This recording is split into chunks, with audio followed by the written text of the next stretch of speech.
a CBSN Pittsburgh special presentation. Hi, I'm Jon Delano, political editor for KDKA-TV Pittsburgh. And our special guest is J.J. Abbott, who is with Commonwealth Communications, which is a what? J.J., tell us what exactly Commonwealth Communications is. So Commonwealth Communications is a progressive advocacy organization that helps people find the resources they need to vote, that helps people find candidates that will represent them at all levels of government, and helps to hold leaders accountable on behalf of all of us, on behalf of working people and those in Pennsylvania that really need help from their leaders. And you are a nonpartisan, non-political, or at least you're not involved with one party or the other. Yeah, we are not affiliated with any party in particular. We do have strong values for progressive policy, and we do support candidates, but our main focus is on really driving progress and really empowering voters, both to get out to vote and also vote for candidates that will help them in their day-to-day lives. So let me ask you this question. Is Pennsylvania at risk of becoming the Florida of 2000 after this election? Well, I think there's one thing, and the most important thing is that we know this election is different than any election before. This year is different than any year before. We're facing historic challenges, mainly due to the COVID-19 pandemic. And we really believe that Pennsylvania has put itself in a strong position to be able to count every vote in a reasonable manner of time, but it will take longer than normal. So people have to be patient, but those votes will be counted. So however you vote, whether it's by mail, whether it's by mail early in person, or whether you're dropping your ballot off of a drop box or voting on election day, your vote's going to count. It may take a little bit of time for the counties to count all the ballots, but we're going to get through it. We're going to make sure that every vote is counted and that people have a say in their democracy. And frankly, it's really encouraging to me that just the enthusiasm that we're seeing among voters. We have, almost 700,000 people in Pennsylvania have already voted. They've already returned a ballot, either by mail or by drop box or at a county elections office. And that's really incredible. That's a great testament to the reforms that were put in place in 2019 and 2020 to make it easier for people to vote. And that's all this is we're making it easier for people to vote, which is even more important right now, given the realities of the pandemic. But it should be the norm all the time. People should be able to vote when they want, how they want, and they should make their voice heard. And I hope everybody in Pennsylvania gets out and votes. Well, when I said another Florida of 2000, I didn't mean hanging chads. I didn't mean that there was going to be something corrupt or untoward about the election. I was focused on the fact that it took a month after the election day for us to find out who won the state of Florida. And that goes to the ballot counting process. And the fact is that although the legislature has allowed for mail-in ballots, unlike the state of Florida and unlike some other states, Pennsylvania does not allow pre-canvassing of these ballots. That is the preparation of these ballots for a count on election day. What's your view? Should Pennsylvania join with other states that allow election officials to begin the process before election day so that we have a count by the end of the evening? Absolutely. And it should have been done months ago. And frankly, it's unfortunate because the process was very bipartisan to start. You had a report that was commissioned by the legislature in a bipartisan vote. That report was produced, and it recommended some very sensible changes, things that really aren't controversial, that would just make it easier for counties, whether they're run by Republicans or run by Democrats, to count every ballot in the most expeditious fashion. However, in the summer, what happened is that the president's campaign began suing to to restrict ways that people wanted to be able to vote, whether it's by Dropbox or at a county elections office. And the process in the legislature, although it was supported by Republican and Democrats from the counties, was derailed by the party that controls both chambers of the legislature in order to leverage those common sense reforms for the types of changes that the president was seeking. So unfortunately, we had a process that was bipartisan. The governor supports pre-canvassing. Bipartisan county officials support pre-canvassing. And if a pre-canvassing bill were put for a vote, it would pass and it would get signed into law.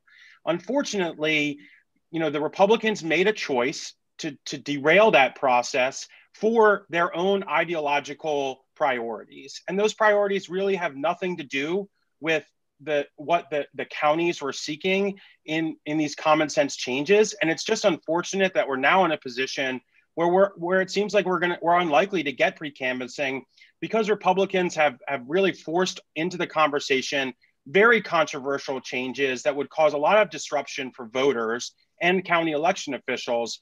So, I'm really hopeful that when the legislature returns this week, that they'll do the right thing and they'll pass a clean pre-canvassing bill and get it to the governor's desk for him to sign so that counties have time to count these ballots. You mentioned Florida. Florida has a Republican governor. He's very conservative. He's a strong ally of the president. Florida law allows 3 weeks for pre-canvassing of ballots, and the Republican governor of Florida allowed 28 days for some counties to do that this year due to the pandemic. So this is a change that was supported by Governor Ridge, a Republican.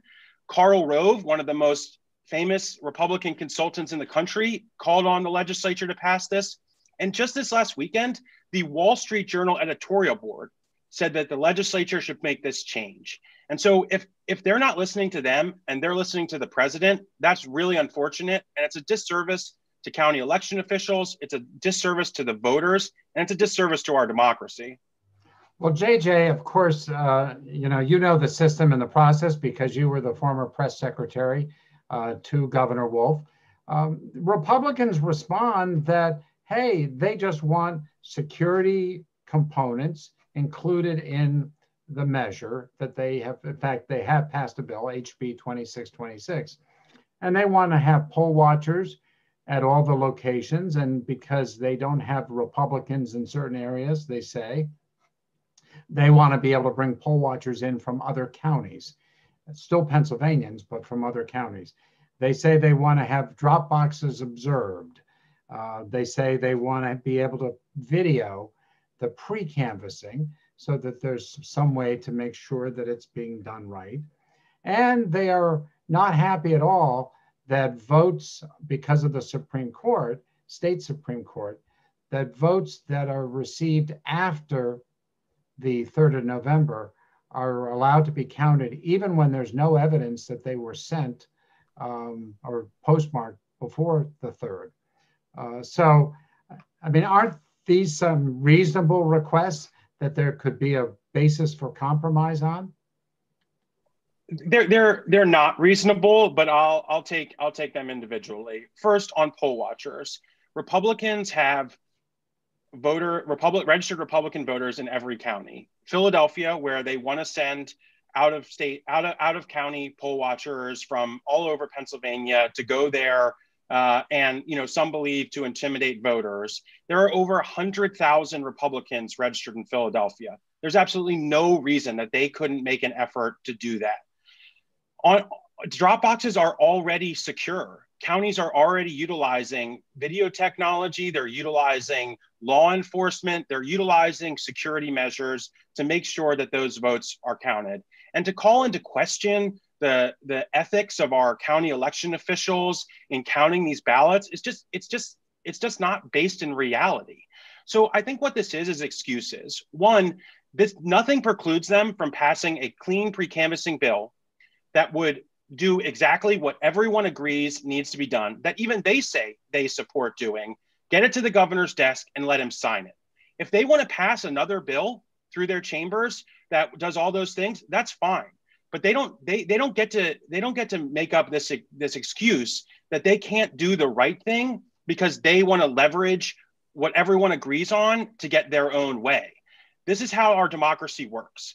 They were elected to run the legislature. They pick what bills run, but they didn't win the governor's race. So they either have to get the governor to agree and compromise, which the governor did present them with a compromise that last week that did take their desires around drop boxes and security and agree that he would accept that in exchange for them stopping this blockade of the pre-canvassing.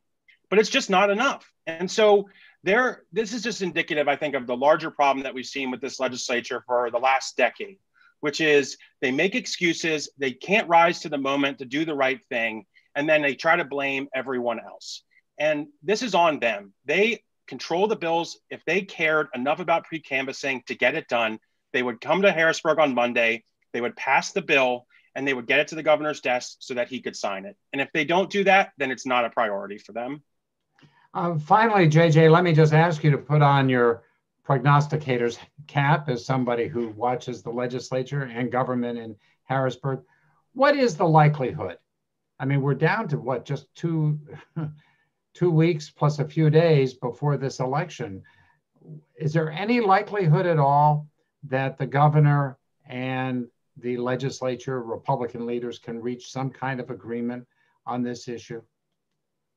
Well, I really think that's a question for the legislature. I mean, I think that they've made their intentions clear, which is that they will leverage what a lot of people expect to be chaos in our democracy in order to try to get their priorities and the president's priorities for making it more difficult to vote, to potentially lead to voter intimidation. They've made this decision, and it's really on them to decide whether they want to do the right thing or not. And it would really be a disservice to voters if they don't. But I just want to urge voters that go out and vote. Don't let anyone stop you, and don't let the negativity and the doomsday scenarios make you feel like you're not empowered to make a change, because you are. And, you know, we're going to have to wait. We're going to have to be patient, but we're going to make sure that every vote is counted. I think there is a historic interest in this election for a reason. And we're seeing historic voter turnout early in Pennsylvania. And I think we're going to see it all across Pennsylvania on election day. And I think that's a great thing for our democracy.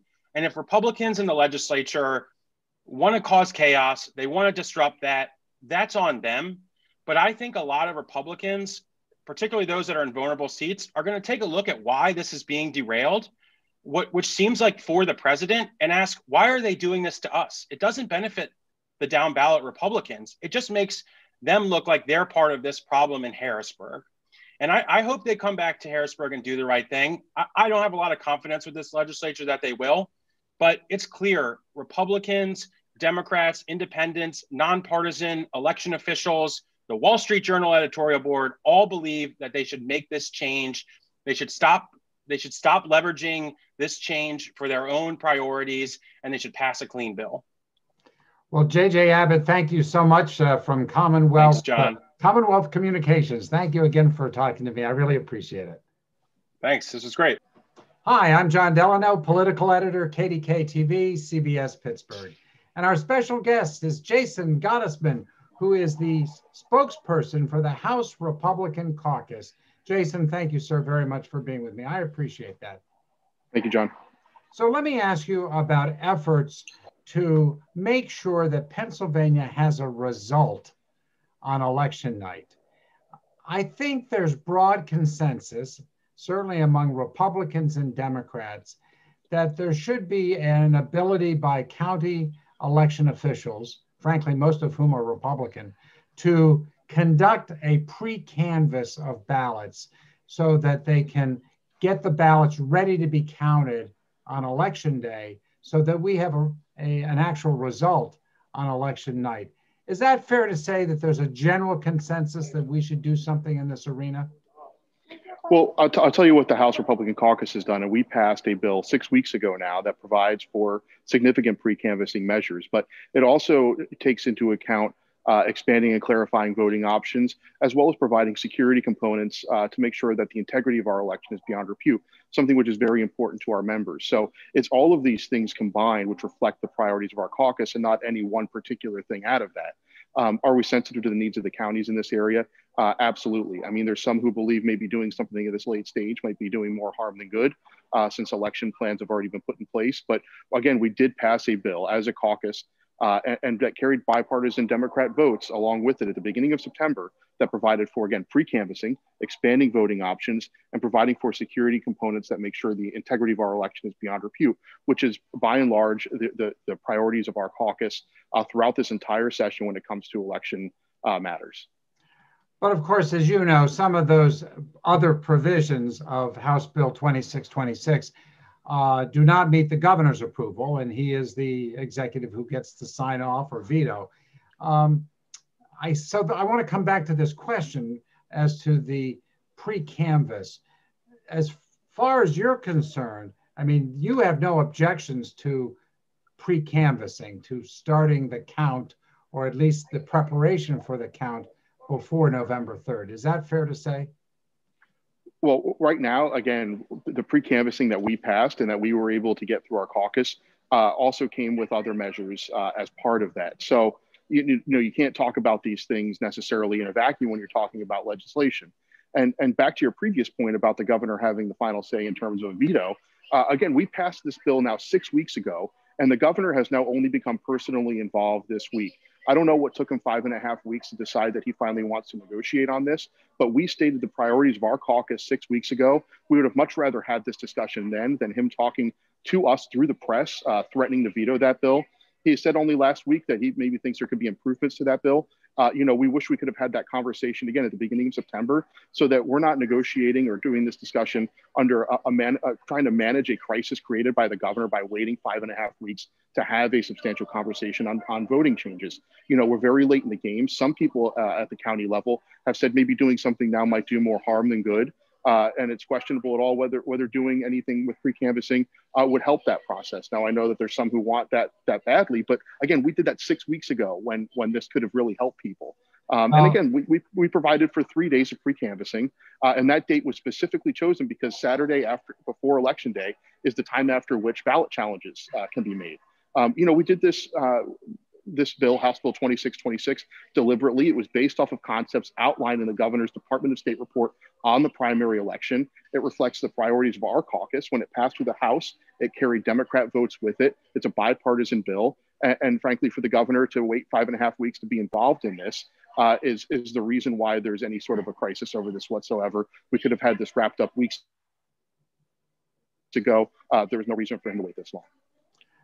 So let me ask you, does that mean, Jason, that there are negotiations now beginning between the governor and House Republicans over some kind of a bill that might allow for pre-canvassing? I wouldn't say that they're beginning. They have happened, but the governor hasn't put anything on the table significant enough to move us away from what we were able to pass. And that's not insignificant that we were able to pass legislation through our chamber on this issue. And again, that carried Democrat votes with it. So, you know, look, when you're coming at the 11th hour and under a crisis of his own creation, the governor has to bring something to the table that's more than a half a loaf here. And he hasn't done that. He hasn't done anything to move us away and move our members away from the priorities outlined in House Bill 2626. You know, that there's significant components to that would not only provide for pre-canvassing, but provide for expanded voting options and would also provide for security provisions for our election. Because again, those three concepts are what the priorities of our caucus are. We want to make sure every vote counts. We want to make sure every vote is counted and not diluted by malfeasance. And we want to make sure that those security components are part of any election package that we talk about. You know, your opponents say that essentially the Republican caucus is taking orders from the Trump campaign, essentially to prevent a vote on Election Day, to not prevent a vote, to prevent the count from being reported on Election Day. In other words, delay the count so the president can go to a court and try to stop vote counting in Pennsylvania after the election. What's your response to those kinds of charges? They're ridiculous. And also, if you want to say why there might not be results on Election Day, I can point to 5 members on the Pennsylvania Supreme Court who granted that 3 days after the election day, ballots can be received and counted up till Friday afterwards. That guarantees, with how many mail-in ballots have been requested and are going to be returned, that Pennsylvania will not have results on election day. That has nothing to do with the legislature. That has to do with an activist Supreme Court that granted things in our election laws now that are nowhere to be found in the legislation or in election code law. And frankly, that is very concerning. And something to remember, John, and for your viewers to remember, is that part of that Supreme Court decision, there doesn't need to be a postmark on the envelope for that election mail in order to be counted. So we have no way of proving if ballots do show up on Thursday after Election Day, that ballot was in fact cast before 8 o'clock p.m. on Election Day, when if you go to vote in person, you have to have voted by. That's not fair. And frankly, that's very troubling to our members who, again, are concerned about having an election with complete integrity so that it is beyond repute. That has been our concern from the very beginning.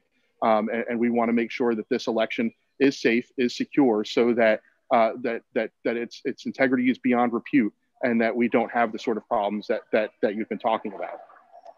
Finally, Jason, is there any chance at all that the Republican leadership would bring up a standalone pre-canvassing bill between now and the election? The pre-canvassing bill that we were able to get passed is now waiting action in the Senate, and the governor has waited 6 weeks to get involved with negotiating it. Again, that is still the priority of our caucus. We did our job. We passed a bill with pre-canvassing, with expanded voting options, and with security components, and that, to this day, is what we are sticking by. You're sticking by that, so it's not likely that we'll see a standalone bill. There is a bill that's in the Senate that can be amended and sent back over to us. We'd be happy to take a look at any of those changes. Yeah. All right, fair enough. Well, thank you very much, Jason Gottesman, who's the spokesperson for the House Republican Caucus. Thank you again for speaking with me today. I really appreciate it. No problem, John. Thank you for the time. It's all right that the world is crazy, as long as I make my little corner of the world sane. It's time to fight.